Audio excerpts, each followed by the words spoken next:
¿Lista, Lancelot? ¿Lista para agarrar? Perdón, es que he estado embolatada esta semana, no revisé guión, no revisé absolutamente nada. ¿De qué es que vamos a hablar? Vamos a hablar de Poor Things, la película y el libro. Ok, la película cuenta como ciencia ficción, entendidísimo. Pero el libro cuenta como ciencia ficción, me parece. Claro. Tiene científicos locos, personas que vuelven a la vida y muchas cosas hay de ciencia ficción. Pero por el intro y el final, no me parece. No, o sea, si es sí. ciencia ficción, Los viajes de Gulliver es alta fantasía. Sí, tiene ciencia ficción y lo vamos a averiguar. Hola, amigas y amigos de Estereoscopio, yo soy Lancelot. Yo soy Rodrigo. Y hoy queremos hablar tanto de la película como del libro Pobres Criaturas. Oh, Poor Things.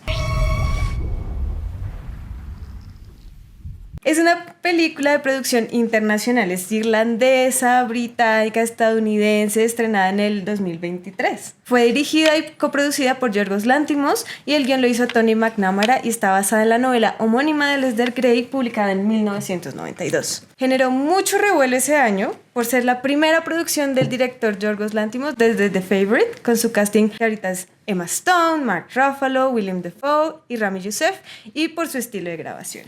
Bueno, la trama también fue súper controversial, pero esa no es de Yorgos Lanthimos, sino es del libro de Aldair Gray. Les cuento más o menos. La protagonista es Bella Baxter, Emma Stone, que es una joven inglesa que vive en un Londres medio steampunk retrofuturista victoriano y que, después de haberse suicidado, es devuelta a la vida al estilo de Frankenstein por un científico loco que es William Dafoe. La forma en que este científico la resucita es súper retorcida, tanto en la novela como en la película. Le ponen al cuerpo adulto el cerebro de su hija nonata. Un colega joven del científico loco se enamora de Bella y ella parece corresponderle. Sin embargo, ella se escapa con un abogado libertino para embarcarse en una aventura que pasa por Lisboa, Alejandría, Marsella y París. Este viaje que tiene Bella, es un viaje de descubrimiento del personaje interior como del mundo que Bella surge, ve, observa y su mundo interior y está cuestionando desde siempre cuáles son sus formas de aprendizaje. Por otro lado, el libro en el que se inspira esta película, obviamente de título Poor Things, pero Episodes from the Early Life of Archibald McCandless, MD, Scottish Public Health Officer, fue escrita en 1992 por el escritor escocés Alasdair Gray y ganó el premio Whitbread y el premio Guardián de Ficción el mismo año. Alasdair Gray, que aquí se lo ve, tenía gafitas y tenía cierto parecido como con el que hace de policía en Batman. ¿No se les parece? No me acuerdo cómo se llama. Es Jaimito el cartero. También a Jaimito el cartero. Pero se ve que es más buena onda. Bueno, Gary Oldman. Es como Gary Oldman actuando de policía en Batman. Es igualito. Este hombrecito nació en 1934 y murió hace muy poco, en el 2019. Estudió en la Glasgow School of Art entre 1952 y 1957, el periodo en el que inició su trayectoria como escritor. Cuando finalizó los estudios de arte, trabajó como retratista, como escritor de guiones para radio y como escritor de guiones para televisión. Tras 25 años escribiendo, sus primeras obras publicadas fueron las más aclamadas, o sea, Lanar, tienen que leer esa cosa hermosa, de 1981, y una colección de relatos híbridos que están acá, se llaman Historias Inverosímiles. Es bonito porque además tiene muchos dibujitos, o sea, siempre en sus libros hay como muchos dibujitos. Y estas dos son de las pocas obras traducidas al español y son buenísimas porque todas tienen dibujitos. Y es como leer un libro con muchos dibujitos. De él mismo, ¿no? Sí, Además, son buenísimos. O sea, como un Kurt Vonnegut, pero escocés. Sí. Es una chimba. A lo largo de su larga trayectoria literaria publicó más de 30 obras entre novelas, cuentos, poesías, traducciones y obras de teatro, en la que combinó elementos de realismo, fantasía y ciencia ficción, y el uso creativo de tipografía, e incluyó sus propias ilustraciones. Ahí está. Que todas Pues las que tienen. son buenísimas, son hermosas. En serio, son re lindas. Bueno, el libro, al menos en su primera parte, tiene una trama que es similar a la de la película porque sus personajes y sus eventos y las cosas son como bien parecidos. Película-libro, en la primera parte. Pero en la segunda parte encontramos un documento escrito por la misma Bella, o Victoria, porque la llaman así en el libro y en la película, que es una refutación del texto anterior, sugiriendo que el pobre tonto de su marido ha inventado una vida para ella a partir de los motivos góticos y románticos predominantes en la época victoriana, de la que ella dice apesta positivamente a todo lo que era morboso en el más morboso de los siglos. Es decir, ella lo que hace es dar un nuevo punto de vista sobre una historia que ya habían contado. Entonces uno va en la página como 270 y aparece otro narrador que dice, lo último que leyó en las últimas 270 páginas es pura tontera. Y uno, ¿qué? Sí. Así como el chileno, el de en español. ¡Al español de España, wow! ¡Al español de España, wow! Entonces, ¿qué? ¿Qué? Ok, hoy yo estoy referencial con ese tipo de cosas. Pero bueno, el asunto es que los documentos históricos ficticios están presididos por una introducción de Alasdair Gray, quien se presenta como el editor del siguiente texto, que es la segunda parte, y relata el descubrimiento de los documentos. Entonces se los encuentra porque unos amigos en un archivo. Bueno, el asunto de encontrar los documentos perdidos. La introducción también incluye una crítica del tratamiento en que el ayuntamiento de Glasgow da a su cultura y a su patrimonio, porque está reabandonado, porque los museos están cayendo, porque hay una cosa horrible que está pasando en Glasgow, y hace una breve mención a la época cuando Glasgow era la capital europea de la cultura en 1990 y fue objeto de una sátira más sostenida. Bueno, la novela trata sobre Glasgow, Escocia, y eso está como muy evidente en esas partecitas. Y él lo va a mencionar también en Algo de Cuero, que va a ser algo mucho más directo sobre Glasgow y todas estas cosas. Sí. En español, weón, en español. Perdón. Hablemos de la peli primero. Dale, porque la verdad yo sí me encontré fue con la película primero y fue justamente por todo este revuelo que hubo alrededor de ella. Ay, sí. Yo había leído el libro antes, porque soy hipster y me pongo sombreros y camisas, entonces lo leí antes de que fuera famoso. Fauna de Parkway. Por favor. Pero sí, igual la película también me pareció que es una muy buena adaptación dentro de los límites de lo que permite un cine para adaptar un libro como Las pobres criaturas de Alasdair Gray, porque hay un montón de cosas que tiene el libro que obviamente son medio inadaptables dentro de la película, pero la película creo que tiene una muy buena actuación, muy buen guión, está como bien ambientada. A mí me gustó un montón. A mí me parece una película controversial. ¿Por qué? Sí, porque el centro es este personaje femenino que es Bella Baxter. Sí. Igual, en el libro también. Pero la cuestión de que sea el cerebro de un bebé en el cuerpo de una mujer adulta generó mucha controversia, en especial entre mis amigos y compañeros hombres. Les parecía algo terrible, inaceptable.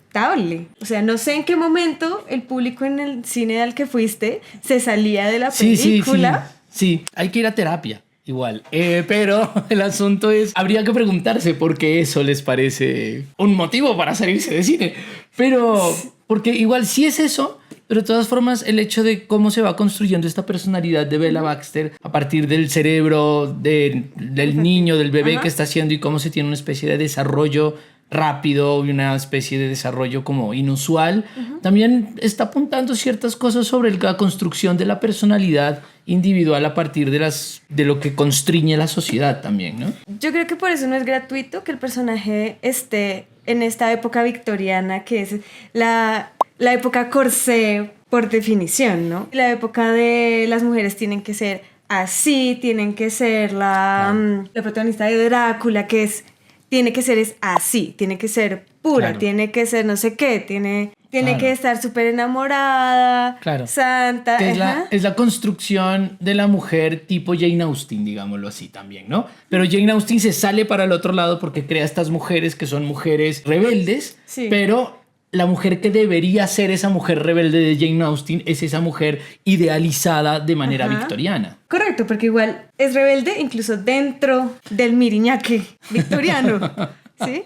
Entonces... ¿Qué diría el señor Darcy de la palabra miriñaque? ¿Qué diría el señor Darcy de miriñaque? Señor Darcy miriñaque. Ok. En cambio acá, el personaje femenino es un ser creado, pero es un ser creado que está ya por fuera de lo victoriano, de la crianza victoriana. Sí. El cerebro es de una bebé, sí, pero el cuerpo no, y el cuerpo le exige al cerebro crecer y aprender muy rápido. Sí. ¿Sí? Y además es un cerebro que no ha sido enseñado a desear menos. Sí. O a controlar el deseo. Claro, y ese es el punto. O sea, a mí me parece que el punto de la película tiene que ver eso. Cuando hablaba como de construcción individual versus constreñimiento social, tiene que ver que la sociedad siempre está mostrando de cierta manera en la educación no a aprender cosas, sino a constreñirse. Es decir, a saber qué no hacer. Como que socialmente la educación, y especialmente la educación victoriana, no se remitía a qué es lo que sí debes hacer, sino qué es lo que no debes hacer. Y entonces, claro, en el momento en el que Bella Baxter sale de esa construcción educativa, en donde no es que no puedes hacer, sino qué es lo que puedes llegar a descubrir, qué es lo que puedes abrirte al mundo, entonces el deseo empieza a ocupar el lugar casi que natural, digámoslo así, que debería tener el deseo en un individuo que no está siendo ubicado socialmente en un punto específico. Por eso también me pareció una tontería salirse del cine en ese punto en que dicen como no, esto es casi que, mejor dicho, pedofilia. Y es como no, es que el cuerpo de ella le está pidiendo cosas y ella no se las está negando. Y eso es todo, porque ella igual es un cuerpo adulto. Claro, y ahí es donde, perdón, pero voy a hablar del libro. Y tiene que ver con que es que el libro me encanta porque hay todo un asunto que tiene que ver simplemente con el personaje de Godwin, que es el papá de Bella Baxter, que es el creador. Godwin Baxter, digámoslo así. En realidad es muy particular porque William Godwin, es el papá de Mary Shelley. Es decir, William Godwin es el papá de Mary Shelley, que se casó con Mary Wollstonecraft, que Mary Wollstonecraft es la que hizo la vindicación de los derechos de la mujer. Sí. Por lo tanto, el asunto, hay un montón de juegos en la película sobre Miss McCandles, por ejemplo, tiene que ver con candles, velas, etc. Y Godwin todo el tiempo están jugando con está jugando con Dios, ¿no? Godwin. Pero entonces el asunto es que el hecho de que la trama sea frankensteiniana y que el personaje que hace de Frankenstein se llame Godwin es como, miércoles, no nos están hablando gratuitamente de Frankenstein y de la construcción de este sujeto individual, sino que nos están hablando de la propuesta de Godwin del anarquismo individual. Y a la larga, de lo que está tratando la película, creo yo, es como la construcción de Bella a través de esa educación no social, sino una educación que sigue los parámetros de Godwin del anarquismo individual, que fue el que empezó a fundar, digámoslo así, ciertas formas políticas del anarquismo. Y obviamente eso pegado a Mary Wollstonecraft, que obviamente es la esposa de él y mamá de Mary Shelley. Entonces ahí hay como todo un asunto que tiene que ver, creo yo, con el anarquismo individual, porque además hay una cosa interesante en la película, y es que ¿cómo se llama la chica al final, que no está en el libro, que crean después? ¿Se acuerdan que, o sea, hay una parte de la película en donde crean a Bella, pero entonces Bella se va y pasan cosas y crean a otra que es más joven aún, que es más joven y se llama Felicity? El problema del asunto del anarquismo individual es que la función del anarquismo individual de Godwin es lograr la felicidad como fin último. ¿Pero qué es el anarquismo individual? Se preguntarán ustedes. Pero bueno, como resumiendo mucho lo del anarquismo individual, tiene que ver con que la persona puede ser educada dentro de la libertad del individuo, es decir, no configurar la anarquía como una especie de movimiento social, como un movimiento político, etcétera, etcétera, sino que la anarquía debe ser como que el sujeto nace, pongámoslo así, el sujeto nace anárquico y la sociedad lo reprime. Entonces, si la sociedad no reprime al sujeto anárquico, el sujeto anárquico encuentra el lugar del deseo, y ese lugar del deseo es el lugar en donde encuentra la felicidad. O sea, encuentra a Felicity. Que Felicity es como ese personaje extra que está puesto ahí. Y creo que la propuesta de Yorgos Lanthimos tiene que ver con eso, con cómo esta educación emocional, sentimental, política del anarquismo, en ella, que es darle lugar al deseo, puede lograr una felicidad diferente porque no está marcada por las formas en las cuales se educa socialmente un sujeto. Si es la propuesta, tiene mucho sentido, uno, con la estética visual, en lo que todo es tan extraño. Sí, los colores, los lentes, todo es súper raro. Que a veces hay colores, a veces blanco y negro, que eso sabe más Daniel. Hay un extrañamiento, una capa de extrañamiento extra que tiene que ver justamente con ese personaje femenino tan extraño en una época tan rígida. Y en el momento en que como que este personaje femenino tiene que lidiar con todos los personajes masculinos a su alrededor, hay una cosa bien chévere, y es que eso que está tan naturalizado en la época victoriana y tan naturalizado incluso en el mundo contemporáneo, en la forma de micromachismos o de macromachismo, se ve caricaturesco, muy caricaturesco. Total. Entonces incluso el mismo Godwin Baxter, como el padre de Bella, es este científico loco que tiene que tener una máquina para poder hacer la digestión, porque si no se muere. Sí. Y suena tremendo todo el tiempo. Y además también como la idea de que la libertad de Bella es absoluta para él, también pasa por el filtro de yo soy un médico, yo te voy a dar una cierta educación y te voy a dar la libertad en estos términos. Max McCandles me parece un personaje también extraño, porque él se enamora de Bella mientras el cerebro de Bella todavía es muy eso es muy perverso. ¿Cierto? Eso es re perverso. Eso sí es perverso. Eso sí, ahí yo me hubiera podido salir del cine y hubiera dicho, uy, es tremendo. Pero no cuando Bella siente la libertad de ser ella, no. No, y él se enamora muy de la ve jugando, caminando torpemente, y él dice no, esta es la nena para mí, me quiero casar con ella. Sí, es muy absurdo. Eso es tan victoriano también. Sí, claro. Porque además es eso, la infantilización de la mujer como sujeto social, que lo que hace a la larga es como, es un bebé, es perfecta. Claro. Es como... Sí, es perfecta. Es re perverso. Y es tan perfecta que estoy dispuesto a esperarla para que vuelva y se case conmigo. ¿Cómo se llama? El grooming. Grooming, esa cosa. Sí. Es puro grooming. Es un grooming perverso. Sí. Y luego está el personaje de Duncan Weatherburn, que es Mark Ruffalo. Qué personaje tan increíble. Qué personaje tan increíble. Porque claro, es el Don Juan, en teoría, ¿no? Encarna todo el patriarcado absurdo y ridículo. Sí, como una de las facetas del patriarcado, porque Godwin también está ahí. Sí. Max McCandless también está ahí. Y después hablaremos del último, que sí es perverso, pero en otro sentido. Sí. Y este Duncan es un Don Juan que se la quiere llevar solo para tener sexo con ella y luego abrirse, que es el man de no te enamores de mí. ¿Cómo se llaman? Sí. El fuckboy. Sí. Es un fuckboy. O sea, está el grooming, el fuckboy. Sí. O sea, cada uno ocupa un lugar. Sí. Pero lo más divertido es que para este fuckboy, el deseo de Bella es demasiado. Entonces ya uno dice, claro, porque es que estás acostumbrado a que las mujeres tengan un deseo medido, claro, en el que tú siempre estés por encima de ellas y ellas sean las que se enamoren de ti y no al revés. Y entonces se cambian los papeles porque este personaje no es como un personaje femenino victoriano convencional. Y ver a Duncan perder el juicio es simplemente maravilloso, tanto en el libro como en la película. Sí, en los dos es fenomenal. Porque él se enamora de ella e intenta por todos los medios controlarla.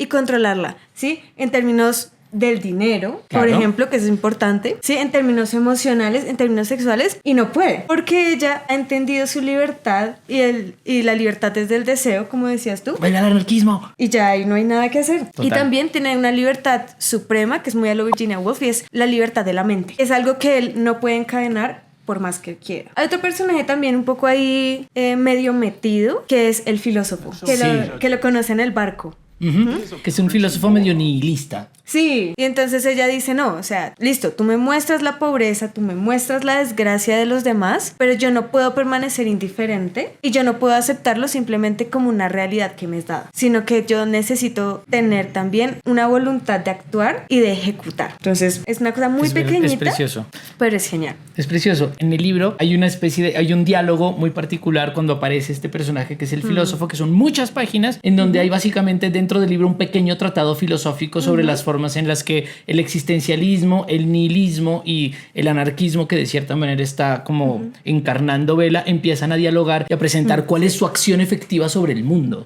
Y eso es bellísimo, porque además hay otra potencia filosófica ahí, y es que cuando ella va a la casa del Enocinio, digo así porque no sé si YouTube nos quita puntos por decir ciertas palabras. Aunque dijimos un par ya bien controversiales. ¿Anarquismo? No. Ok. Anarquismo es bastante controversial. Pero cuando está en una casa del Enocinio, ella con su amiga decide ir los jóvenes del Partido Comunista. Sí, correcto. And we must go to the meeting of socialists. Pero entonces en la película como que el comunismo funciona como una especie de salida, como posible. En el libro es mucho más complejo porque este comunismo no le alcanza a Bella. Es como que el comunismo le parece una tontería, ¿sí? O sea, le parece como una tontería diciendo, hombre, o sea, no lo dice así tal cual, pero es como yo ya soy anarquista, que me van a venir a vender el comunismo, hermanos. Y eso es como, es una tontería. Pero a partir de eso sale una de estas frases famosas de la película, que es cuando ella se va con la amiga y está Mark Ruffalo detrás diciéndole, y ella dice, mi cuerpo es, ya no se me olvidó, como mi objeto de trabajo. Es que no me acuerdo cómo lo dice pero exactamente, pero que es una de esas grandes frases de la película de, es que ahora soy mi propio medio de producción, dice. Es que ahora soy mi propio medio de producción. Y es como... We are our own means of production. Go away. Ahí casi lloro de la risa. Porque es claro, aparecen como el nihilismo, el anarquismo, el comunismo, como todo eso en la configuración ideológica de Bella como sujeto. Igual, ya que mencionaste esto cuando ella va a trabajar al prostíbulo, porque es lo que va a hacer, ¿no? Sí. Estamos vaciados de plata, tú estás acá loco lamentándote, pues yo necesito hacer algo porque pues Claro. Yo sí voy a comer. Y si me toca mantenerte, pues será lo que tenga que ser. Y entra en este prostíbulo porque dice, listo, yo puedo hacer de mi deseo dinero. Puedo hacer de mi cuerpo mi propio medio de producción. Pero entonces, cuando ella entra, ve la perspectiva de las mujeres que trabajan ahí de, esta es una forma de libertad, pero luego ve lo que tiene que hacer y lo ridículos que son los pedidos de los hombres que van, ¿sí? Y como a ella le toca como acomodarse y es siempre desde esta sorpresa de, ¿qué cangreburgers es esto? ¿Sí? O sea, ¿cómo está haciendo este man? Si no han visto la película, sí además ustedes saben de qué estoy hablando. Además que me parece muy particular porque la gente dice, ay, no, esta película que está diciendo esto con las mujeres, como si no se hubieran visto el de Jour de Buñuel. O sea, que es la misma vaina. Bueno, olvídenlo, no voy a hablar de Buñuel. El último personaje que quiero que hablemos muy rápido es de Alfie Blessington, porque ese personaje es una paila. ¿Sí? Es el típico hombre que abusa psicológicamente y también físicamente de las mujeres porque su rango se lo permite, su poder adquisitivo se lo permite. En la película además como que le dispara a los criados porque son los criados y que es justamente este victoriano que dice, no, yo soy un hombre de ciencia y obviamente lo que tú tienes es histeria y vamos a quitarte tu útero para que dejes de desear. Y el enfrentamiento con él es súper bueno. Sí. ¿Sí? Y el desenlace de la película, por lo tanto, es súper bueno. Sí. Ahora sí. Pero lo que pasa es que ese personaje justamente lo que está apuntando es que el libro no trata sobre Bella Baxter, trata sobre la independencia de Escocia. Lo que pasa es que Bella Baxter en realidad es una representación mítica de Escocia y lo que está pasando es que claramente Ailsa Grey pertenecía al Partido Comunista y después al Partido Anarquista y lo que está hablando, porque al principio y al final están estos anexos que claramente lo que están mostrando es cómo lo que está hablando aquí es por qué Escocia debe independizarse del Reino Unido y como todos los otros pueblos lo que están tratando es de apoderarse de Escocia, apoderarse de Bella Baxter, porque Bella Baxter en realidad es el deseo de liberación y de anarquía y como por ejemplo este último personaje de Alfie Blessington es la representación del Reino Unido y de Inglaterra tratando de decirle a Escocia, ¿sabes qué? Te vamos a quitar tu deseo de liberarte y ser tú. Y es Bella Baxter siendo Escocia diciendo, no, yo soy Escocia. Y todos estos movimientos políticos e ideológicos me van a llevar también a una especie de identidad conmigo misma, que es la identidad escocesa, que le intentan imponer desde afuera. No, tú eres del Reino Unido. No, tú eres de no sé qué. Tú eres inglesa. No, yo soy Escocia y esa identidad, a partir de una ideología anarquista, está hablando de un proceso de independencia nacional de Escocia. Y eso es muy loco. En la película no se ve porque está muy marcado por los textos al principio y al final del libro, pero cuando uno lo lee hay toda una retomar una lucha ideológica, política, histórica de Escocia por ser independiente. O sea, en síntesis, esto hay que leerlo. La película hay que verla. Ustedes elegirán cuál leen primero, cuál ven primero, pero ambos están increíbles y esperamos que esto les sirva. Y bueno, aquí terminamos. Queríamos agradecerles por estar acá y den la campanita también para suscribirse y por favor estén pendientes. Tenemos un Spotify, tenemos TikTok también. Sí, tenemos Instagram. Tenemos Instagram y tenemos, entonces muchas gracias por estar acá y muchísimas gracias a las personas que comentan. Cuéntenos en los comentarios si les gustó más la película o si les gustó más el libro. Queremos saludar a las personas que sí nos comentaron, que son Juan Rafo, Juan Ramón Vera Rodríguez, Natalie Lozano Calderón, Francisco Juárez, Cululay, Rubén, Livia Brenda, Patricia Ávila Padabel, ay sí, claro, por supuesto, María Marte Reynoso, Sergio Maya, Miriam, Antonio Miranda, Coffee and Cigarette. ¿Alguien se llama Coffee and Cigarette? XH Foxua, XH te amamos. Y un Mayelis González y Juan David Cruz Duarte.